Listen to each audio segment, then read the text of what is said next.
I think a lot of people are starting to realize where this industry is going and where it's been for the last few years. I believe personally that the industry is pretty much stagnant and or dying off. I don't see anything as actually ascending or getting better, especially with the way these companies are treating their customers at this point. At this point, have to realize that pretty much we're in a bad situation where these companies are basically looking at us like numbers. They're not really looking at us as anything else. They're not looking at us like we are actual people or actual fans.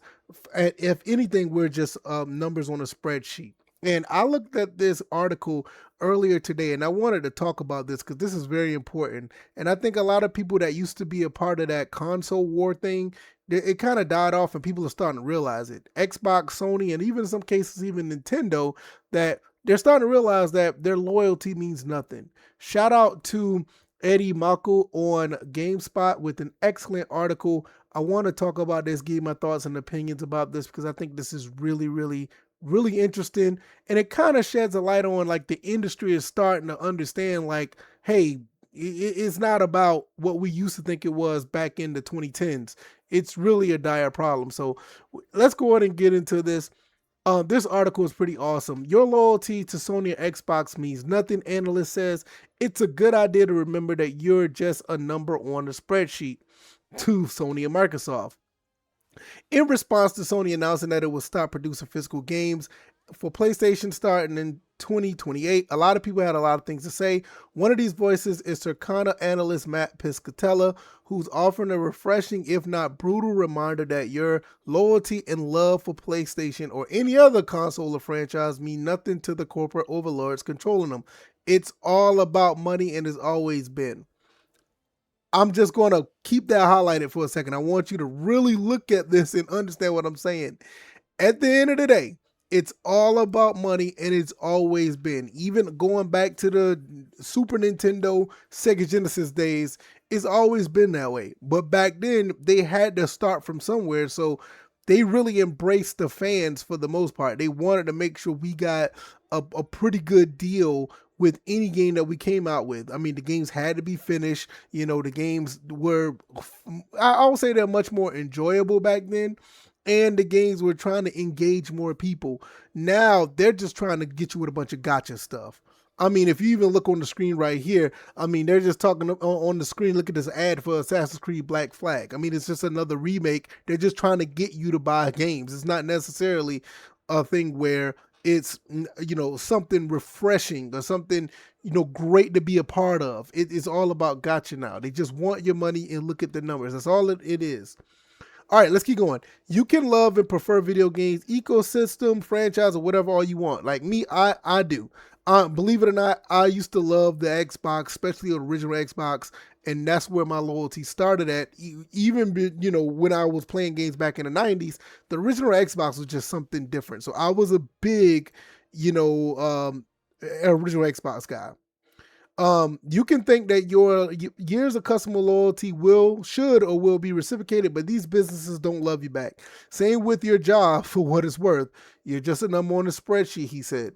And that's true because, I mean, you know, we all work somewhere, right? Most of us do. And your jobs just really look at you as something that's productive. You know, it's give and take, you know, so it is what it is. Piscatella also pointed out with the forecast of the PS6 and Project Helix to cost $1,000 or more if they're ever released. That's interesting that he will put that there, if they're ever released. Console manufacturers like Sony and Xbox will prioritize profitability wherever they can. I mean, as they should. I mean, I'm not saying it's a bad thing. The thinking is that if Sony can't convince as many people to buy very expensive consoles, they can make it up by cutting the difference of the difference by cutting out discs to improve margins. Now, I don't know if that's going to work because just because you cut off disc and you don't make the money back on your console sales, I don't think cutting disc is going to help. I think that's, you know, it's just going to make it worse. But hey, it is what it is. As reported, Jason Schreier breaks down in a great video. He did a really good video about this, about what Sony profit margin and disc is. You know, a company like Sony would take home about $45.50 from the sales of a $70 game sold on a retail disc. So they'll probably get like 60%. With digital games, they get the whole 70. So there you go, right there. That's why they want to go all digital. I mean, we just got to keep it a buck. I mean, just think about this, y'all, and I think this is a really big thing. I think these companies aren't necessarily losing money, like losing in dire straits like Xbox was. I don't think like Sony's doing that, but I think Sony's not making the money that they want to make, and this is where they're trying to get somewhat greedy, where they want to make all that money that they can because we're not necessarily the customers. I mean, it's the shareholders, it's the stakeholders, it's the guys who are running that. That's who they answer to at the end of the day. So that's why they're, for the most part, trying to make the most money possible.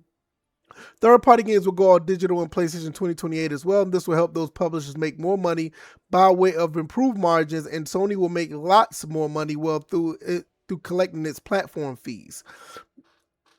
This is the thing, right? That is true. They will make a lot of money, but I don't know if it's going to even out because what they're doing is they're banking on you, the actual customer, to just go along with it.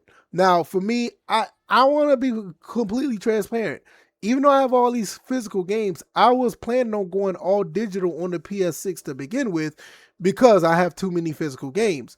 But at the same time, I was always under the impression that there was going to still be physical and it was going to be my choice to be like, okay, if I actually wanted to get a physical game, I can get it. But now it is like I'm closed out of that. It's like I have to go all digital.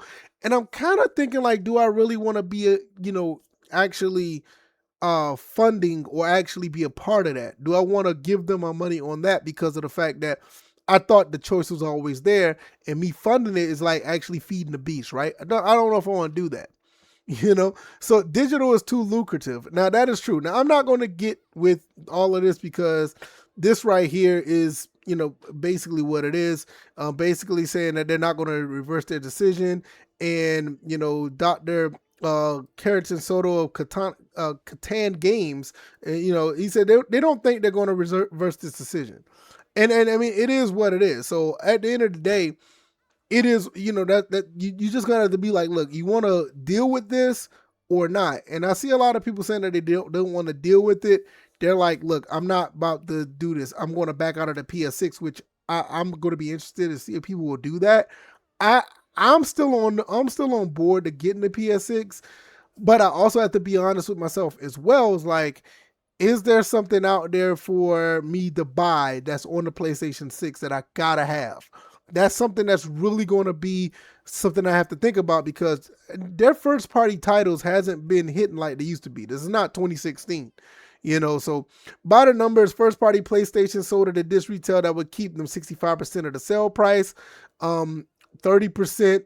Let's say, what about 30% going to the retailer? Other 5% is manufacturing costs. So basically, they want to get rid of GameStop and all this other stuff. They're trying to cut them out. I don't know how. To be honest, how would GameStop and them still get 30% of this cut if they're just getting a digital code? I don't know how that's going to work. That's going to be pretty it's going to be pretty interesting. Let's say third party games sold at this retail Call of Duty, Sony will get a license fee of 15%. So they're going to be raking in a little bit of money. You know what I mean? I mean, not a little bit, but a good bit of money. So that's just basically what it is. Now, there's more numbers here, and there's more saying what's next, what all we can do. Basically, enthusiasm for physical media is unlikely to change. I think people are going to continue to jump on this because, is over 225,000 people have signed an online petition. I don't know if that's going to change because at the end of the day, they're going to change, nothing because of money. That's basically what we're looking at here. So I didn't want to go through the whole article. I skimmed through some things, but for the most part, that's basically what it is. They're not loyal to us because of money. And don't ever think that they are. You're basically ATM to these people, and they're going to come and try to get money out of you every chance they get, and they're going to try to put anything in front of you to buy said game. I already told myself a long time ago, I do not plan on trying to spend games or buy games that are $70 or more. There's only 2 games I spent so far that was $70. 007 and Resident Evil Requiem. And I feel like both of those games are absolutely worth the price because I'm not getting nickel and dimed in those games. As far as the football game goes, College Football 27, you already see how that's going right now. I did a video about the microtransactions on that. And like I said, there's just some practices I've gotten to the point where I'm just not going to deal with. I'm just not. You know, there's some things I feel that's worth the money, some things I don't. But for me to just go along and say I'm loyal to a company, I'm going to continue to just buy whatever. I'm not doing that. And that's what PlayStation is kind of banking on. They're banking on us to do that. And it's totally up to you if you want to do that. I just feel like at the end of the day, I don't see myself doing that at this point. And I'm really debating if I'm going to actually buy the PS6 the more I think about it. Because it's like what's there? It's 2 years from now. What is there for me to actually say, hey, I want this console? I don't know. I mean, I just got to be honest. Some people say, "Oh, I'm going to buy the PS6, whatever." Those are the ones that they're looking at just to fund this whole thing about non-digital and stuff. And at the end of the day, it's about choice and it's about the consumer rights, which I'm not going to get into all that right now. But I thought this article was really, really interesting. The link is down in the description if you want to read this for yourself. But yeah, I thought this was really interesting, and people just need to understand that hey, the loyalty's not there no more.